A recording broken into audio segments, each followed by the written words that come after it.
brother. Mainstream media. Government cover-ups. You want answers? Well, so does he. He's Alex Jones on the GCN Radio Network. And now, live from Austin, Texas, Alex Jones. So this twit on one of Canada's biggest stations, 77 AM, 770 AM, The World Tonight with Rob Breakenridge, syndicated transmission. He basically copied a bunch of Pentagon disinfo that's on the, quote, debunking sites and out of the Pentagon-run Hearst Publishing, Popular Mechanics, all lies. And joining us till the bottom of until the end of the hour, top of the hour, is Paul Joseph Watson. Yeah, you won't hear him here for 6 months, and you might hear him 3 days in a row. That's how we do it here. Paul, excellent story up on prisonplanet.com. I saw this last night, sent him the story at about 1 a.m. when I was working. He got up early England time, Greenwich Mean Time, and put his own info into it and expanded it. And I just pointed out that everything he claims in this Jesse the Truther Ventura story is a fraud and a lie. Now, he may believe the fraud and the lie, but nevertheless, the info he puts out is bull. So every time they counter us with fraud and straw men, we always have to counter back.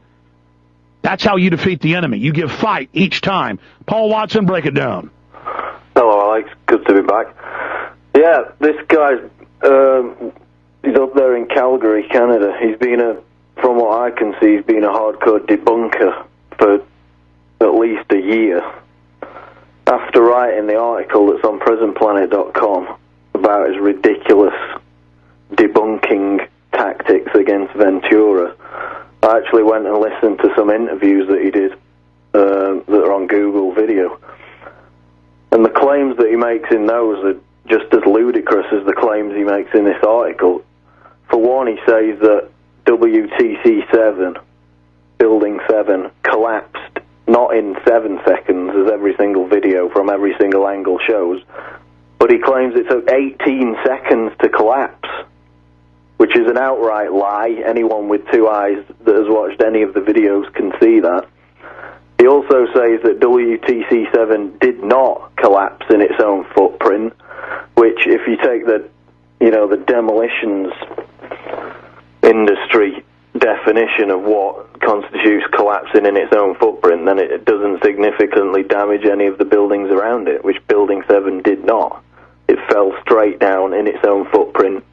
We got the high-resolution photographs of the rubble of WTC-7 around, 18 months ago, right up close to the rubble, and you could see that it was just piled on top of itself. It was in its own footprint.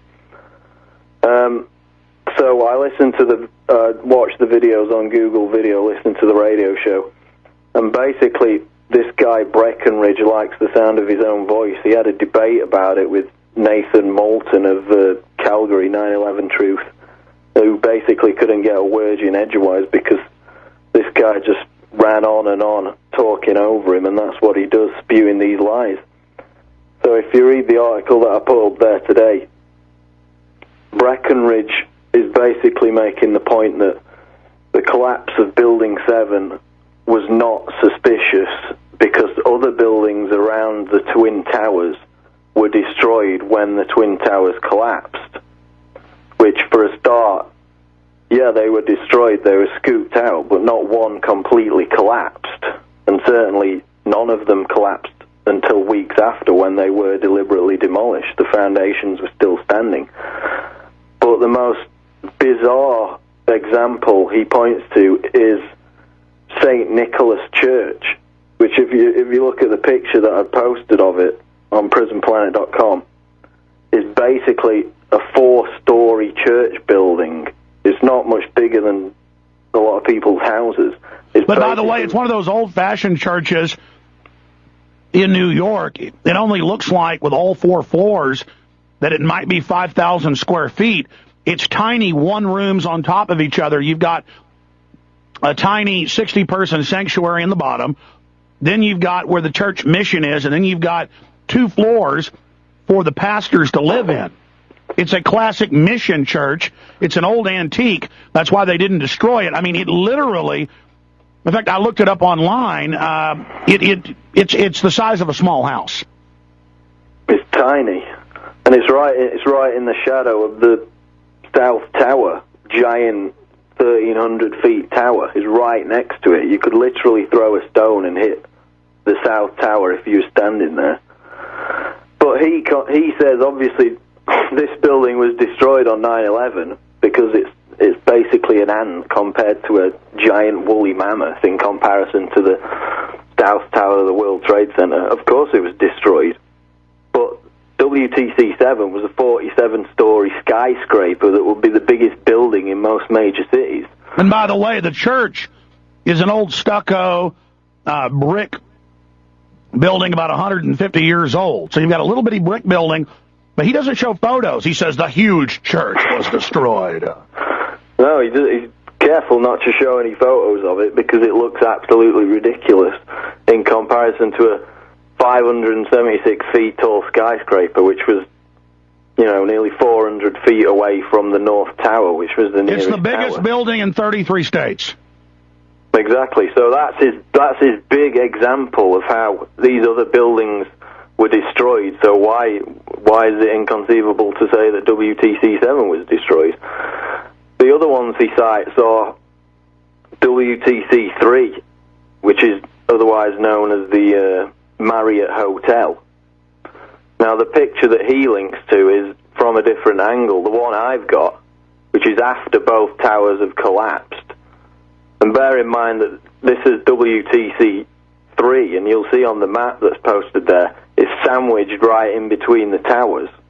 I mean, obviously it's going to get... Both towers fell on it, and none of the main superstructure collapsed. Only some of the roof where the whole building fell on it.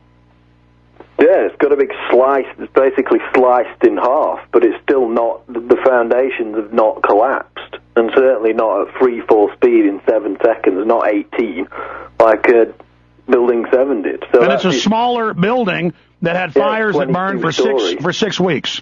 It's less than half the height of Building 7 as well, and it was right in between the Twin Towers. It took the full brunt of both collapses, yet it did not implode into its own footprint within 7 seconds. So that's his second big example. And his other, he then cites some reports, peer-reviewed papers that supposedly back up his claims, one of which is the NIST report, which, as we know, did not properly address the collapse of WTC-7 at all.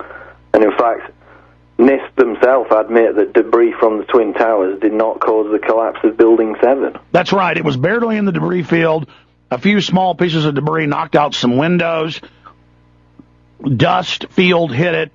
They admit all of that, but he just says NIST gives all the reasons and disproves it. But if you actually read the 10,000-page report, as scholars and many others have done, it says we believe bombs could have been in the building. Well, yeah, then it says the original report concluded that fires gutted the building. Well, all the reports say the fires were confined to just 8 floors, and you can see from the images right before it collapsed, the fires are minimal. So and NIST has retracted 5 different reasons they said it fell. Right. And his other big citation is this Cambridge University report, which the BBC report had already been published in September 2007. It seems like they were quite eager to get it out there because it wasn't actually published until 5 months later in February of this year. And, I mean, it's been completely debunked. It claims that the path of least resistance, the path of most resistance, did not exist. So it completely contradicts the very laws of physics in saying that the building, the Twin Towers, fell in a vacuum, basically, and there was no resistance whatsoever. Now, I mean, Breakenridge's article is supposed to be about Building 7, and then he just suddenly switches to a report about the Twin Towers. So he's all over the place, and it amounts to something laughable and ridiculous. But for the general public that can't find the U.S. on a map or Canada on a map or doesn't know the basic continents, can't find Asia, people who think Vietnam is in the Middle East, and that's the general public. They're going to just see, oh, look, he says it's not true. He put some links up here. Exactly. I mean, if you listen to those interviews on Google Video, it's even worse. He just sounds like some kind of demented chipmunk just running on at the mouth. I mean, nobody can get a word in because he just continually repeats, no, it collapsed in 18 seconds, it didn't fall in its own footprint. And then he goes into this thing where he blames the firemen. He says that 9/11 truthers are blaming the firemen for being in on the conspiracy.